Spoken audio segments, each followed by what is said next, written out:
Welcome to our volunteer orientation on the UH Climate Survey on Sexual Harassment and Gender-Based Violence. I'm Curie Lee. I am the Program Specialist for the Office of Institutional Equity. I think most of us know each other here, or will today. So I just wanted to start off by saying Happy New Year and thank you so much for coming. I know for our student here, it's still the winter break, so we really appreciate you being here and volunteering with us. Yeah. So it will be a really brief presentation. Before we go around and introduce ourselves, I just wanted to go over a few housekeeping things. So today's presentation will be recorded for other interested volunteers who couldn't make it today or to tomorrow's training as well. And if you have any questions or have any comments, please turn on your mic. It'll be green when it's on, and just speak into the mic so it's on record. Thank you. So let's go around and introduce ourselves. We can start with Mikey. Hi, I'm Mikey. I am Program Assistant at the Office of Institutional Equity, and I'm a third-year law student and a survivor. I'm Michelle. I'm with the Office of Institutional Equity.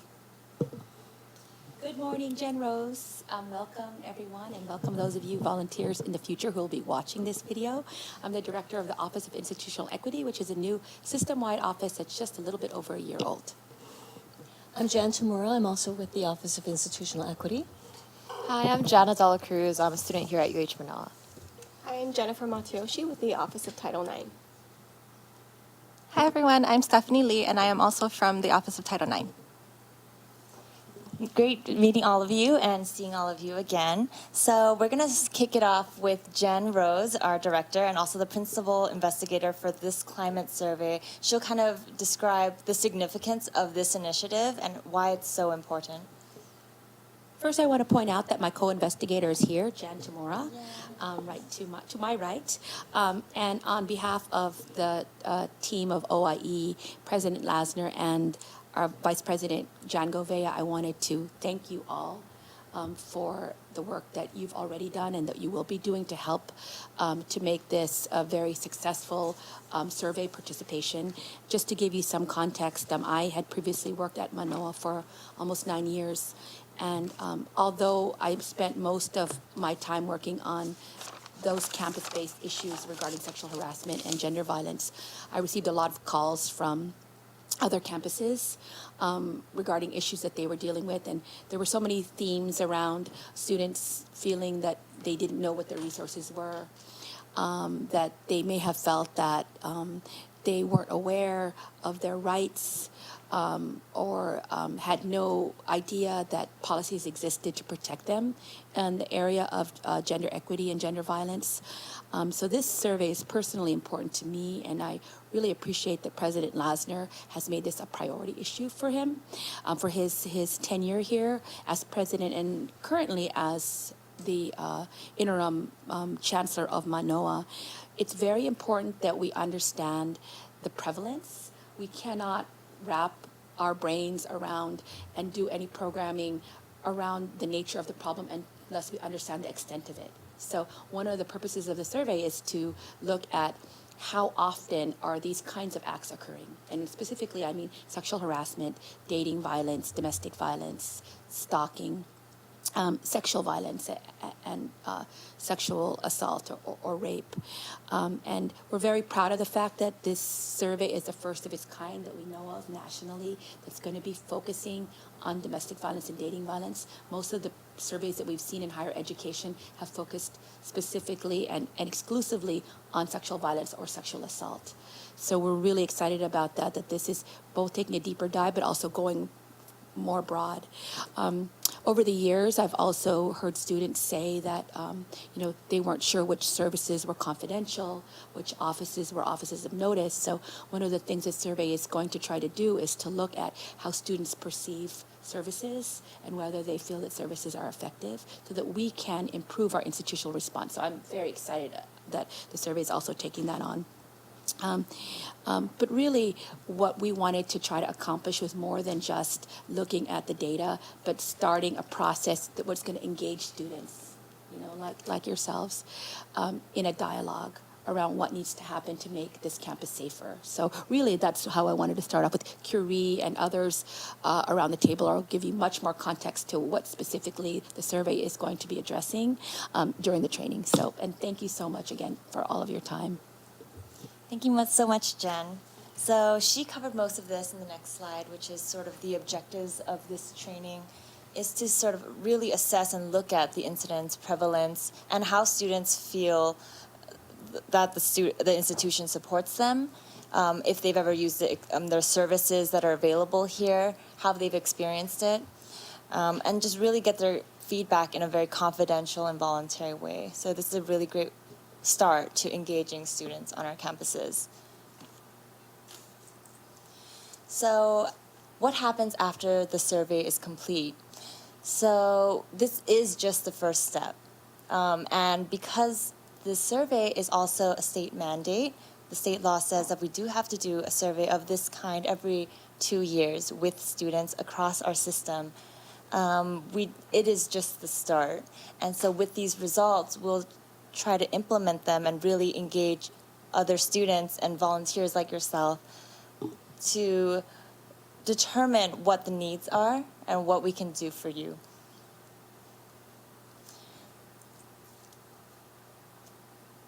So I won't go really into detail on the long and illustrious history of the climate survey, but it's been in the works for a long time, even before this past year when Jan and Jen really were like the brain behind this initiative. It was a long time coming. It's a best practice nationwide to do a climate survey of this kind. And the students were really the motivating factor behind this. Nationwide, students have been mobilizing and saying, this is what we need. Institutions need to kind of take a look at this. This is a big problem on campuses, so we need to address this, and our needs need to be heard. And so when we did start taking formal action was in 2016.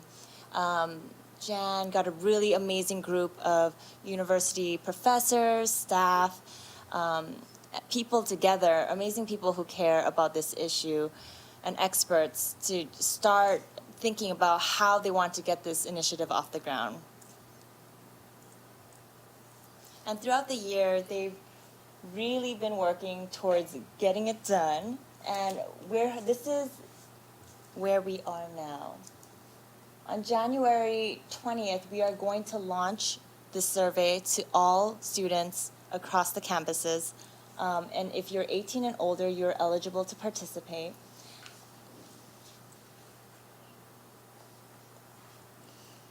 This is a more detailed timeline of the actual rollout strategy. So we did take into account what students have told us, one of our consultants, OmniTrack, who is really amazing. They've been creating the survey instrument alongside our advisory group, our experts, and our team. With their expertise and our students' input, we created this timeline. So today is our mandatory volunteer orientation, along with tomorrow. And on January 10th, next week, we will send out a promotional packet. You will have it in front of you today. If you haven't gotten one, they're in the front. And they enclose are really important materials that will help you and aid you in promoting to your peers and on your campuses. We'll start flying and circulating our amazing promotional materials that our team has made. So Mikey will show us some of the materials that will be circulated across the campuses. We'll start that on the following week from the 16th to the 20th. The 20th will be the formal launch of the survey. And on that day, President Lasner will send an email to all students system-wide telling everyone about the survey, to encourage them to take the survey. And most importantly, there'll be a customized link in that email to take the survey. So each student, to protect their confidentiality and to have it individualized, will get a custom link in their email box. They'll just click it and it'll take them directly to the survey. And the promotional activities will continue at that time. So your help is really important. What you can do is a variety of different activities that we'll kind of discuss later on in the training.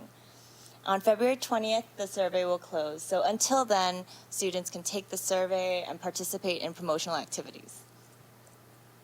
So these are the they're very minimum requirements of being a volunteer and to help recruit other volunteers and promote this important initiative. You have to complete today's volunteer training. If you're not available to come to the in-person volunteer trainings, a video will be available at a link online. And if you have any friends that are interested or people that you know are interested about this issue and really care about it, just let us know. We can send them a link.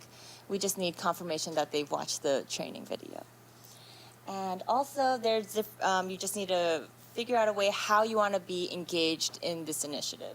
So you can sign up and participate in an existing promotional activity, which our team and key students across the campuses have sort of set up already. But if you have other ideas on how you want to promote, definitely let us know, and we can talk to you and work with you and how to support you. So these are examples of how you can get involved. So you can recruit other volunteers like yourself. You can start an email and social media campaign. A lot of the communications folks across the campuses are already involved. And so if you're really interested in getting that off the ground or participating in that, let us know. We can get you in touch with them. And we already have the gears sort of rolling on that. We have a great hashtag campaign going for this initiative. It's hashtag BeHeardUH. And it's just really to explain that students have a voice and why this initiative is so important to them. You can also be involved in flyering and asking your professors to get involved. So a great way is to ask a professor if you can promote in their class, if you can put a flyer up in their classroom or their office if they have office hours, or if they can engage in a more substantial way, you can ask if they can create incentives for students that do participate. We do advise that if you do ask them to engage in this project, that they don't ask students to take the survey in class, because it is some survivors may be in class and not want to take the survey there. To protect the privacy and confidentiality of students, we just want to be mindful that we don't force people to take the survey. It is purely voluntary. You can also promote at campus events. There's a lot of welcome back events, kickoffs, and we've been hearing a lot of ideas from our student advisory group, and they're really excited. So we're going to help support whatever events are on your campuses. If there's something we haven't heard of and you're like, that would be a great tabling event, let us know, and we can send you some flyers and promotional materials. So we do have some tabling and outreach initiatives already planned for many of our campuses. But if you're interested in signing up for those, let me know and we can talk later. After the survey is complete and closed, the student engagement doesn't have to end. You can still be involved. And how you can do that is hosting a talk story, how students felt about the survey, what do they want to see next? How do they want to be supported by the institution? And so that is one thing that you could do. And so these are just examples. We don't want to, cage your creativity. So let us know if you have any other ideas to promote this. So these are our campaign materials. We love it. It's like our child. We created this ourselves. And so Mikey and I will kind of show you everything that will go around on each campus and will be circulated on the 10th. So we have table tents, and in the dining rooms and common areas, these will be out on tables so students can see all the basic information about how to access the survey, the eligibility requirements, incentives. There is a great incentive, which I'll talk about soon. Yard signs. You'll see them around, posted in well-trafficked areas. The dorms will also receive the door hangers on the doors. And Mikey will show you letter size and legal size. So those are letter and legal size posters that will be in the campus centers. They'll be in academic buildings. You may see them in the restroom. So yeah, if you can help us circulate, that would be really great. Okay, so there is some required promotional language if you do help recruit people or to volunteer, or if you promote the survey and you talk to other students. So when you talk to other people, you have to include this language. You have to, tell them the full name of the survey. So it's the UH Student Climate Survey on Sexual Harassment and Gender-Based Violence. It's a mouthful, but you'll get it once you talk to a few people. You have to disclose that this survey, it does talk about sensitive experiences on sexual harassment and gender-based violence.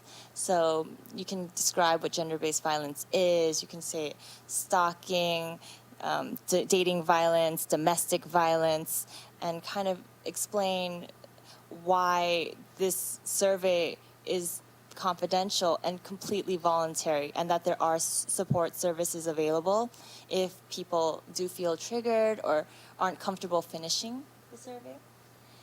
You have to say that the survey is not required. It is completely confidential and voluntary. Our team has taken an extra step to ensure the confidentiality of participants. So we do have the National Institutes of Health Certificate of Confidentiality, and that is another step so that students won't have their information compromised. You must be 18 years or older to participate in the survey, and you must be a current UH student enrolled at any one of the UH campuses. And if you do mention compensation, we do have a great incentive. Amazon gift cards will be given to early survey takers or early survey participants. So how that works is if you take the survey earlier in the week, you are more likely to get a Amazon gift card of either $10 if you do it earlier, or $5. And this will roll out every week throughout the survey just to keep the incentives there. Maybe people have questions from that last slide? Yeah, sure. Does anyone have questions about the required promotional language? Since there are a lot of parameters. Yes. Yes, Jen. About how long will the survey take? Yeah, so that's a great question. So how long will the survey take? It will take about 15 to 20 minutes, but it's depending on people's experiences. Some people might want to take a little longer to process the questions. They do really dive deep into very sensitive topics like sexual assault, dating violence, and for some survivors, they might not want to finish the survey, and that is their choice. And throughout the survey, there is messaging that there are support services, and there is a link that will take them to more information on our website that will have a list of contact information and who they can see on their campuses, or if they feel more comfortable with community services, that's also there too. Mm-hmm. In addition, I believe, having looked over the various drafts of the instrument, if you answer that you have experienced either DV or stalking or sex assault, there will be additional questions about the specific incidents or about your perception of institutional response. Yeah. So that'll make it a little bit longer. And thank you for asking about the length of the survey too, because I think in terms of the promotional, the rollout of this, we probably just want to make sure we mention that up front so that students know what to anticipate. And my hope would be that they would, knowing it's going to take 15 to 20 minutes, see it through rather than anticipating a 5-minute survey and it be ongoing. So thank you for asking. And Jen, it's probably the first question that people ask out the gate. So to be able to feel comfortable in explaining sort of what Mikey and Michelle just said, we appreciate that of our volunteers. And I want to say something that's a little bit probably not going to be asked, but just for your clarification that why, first of all, we have to say the whole name for IRB purposes, but also we separated out sexual harassment with gender-based violence just because it's never been, I personally disagree that I think sexual harassment is a form of gender-based violence, but it has to be separated out in that way so that people understand. And they might not care, people might not care, but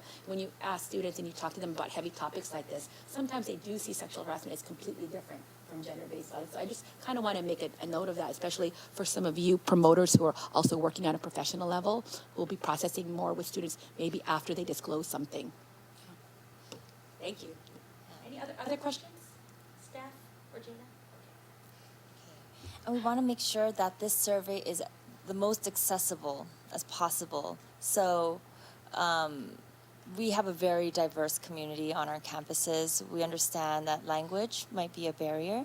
So the consent form, which is the first part of the survey that students will see, that kind of details out what the survey covers, make sure people really understand what they're going to see in this survey, is translated in 4 different languages.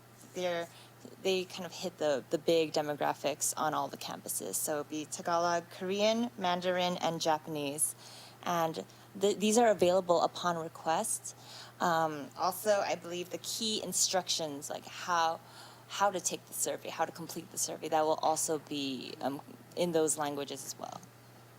So there is a hotline at OmniTrack at 808-538-6227. You don't have to memorize that. They're available on all of our informational materials, so when you do pass out all these materials, students will see them there. We also have all this information on our awesome website. So we did create a page for this, and if people have questions you can't answer, you don't have to make them up. We advise against that. We advise you can tell them to call us at 956-8629. Email us at institutional.equity.com@hawaii.edu, or just go to our website, which is hawaii.edu/Title IX/survey. So it's a lot. Great slide, Curie. No, thank you. Question about that. So when is the hotline going to be live for OmniTrack? I believe it'll be live on the 20th when it launches. And it'll be live until the end of the survey, I believe. And these are sort of the important contacts that we just want our volunteers to be aware of, about the resources that are out there. So if people have questions about survey content, or just experience like a really life-threatening situation with the survey, which is unlikely but could happen, then they should call Jen Rose in our office. So her information is up here. If they are requesting hard copies or translated instructions and the consent form, they can call OmniTrack. For confidential support, people may need support services, and they don't want to formally report to the university. They might want to just pose a hypothetical.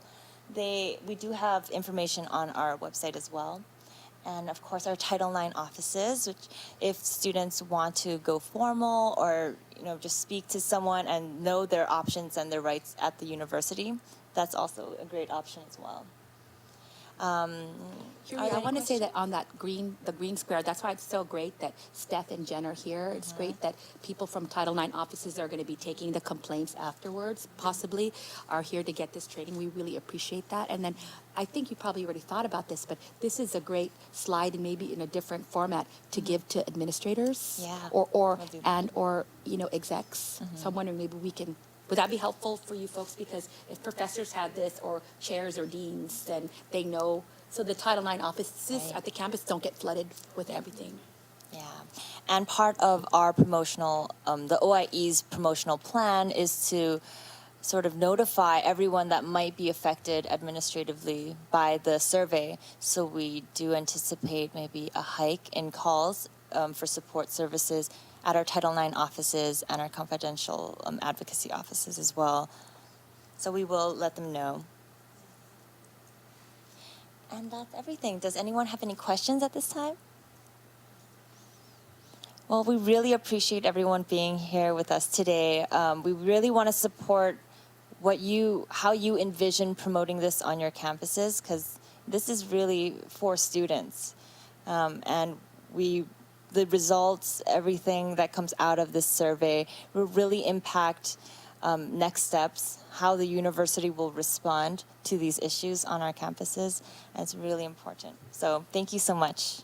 First, I want to say thank you to Curie for this great presentation, and I just wanted to let you know that, no pressure, but this survey creates the benchmark for all other surveys. So even though we're going to do this every 2 years, this tells us sort of what the baseline data is. So anything that you can offer us for how we can better promote it, please feel free at any time to do that. And we have our great team here that is leading the way, grassroots, Jan leading the way on the executive leadership level. So please feel free to give us feedback at any time when we're off camera. And thank you, Curie, for that was a great presentation.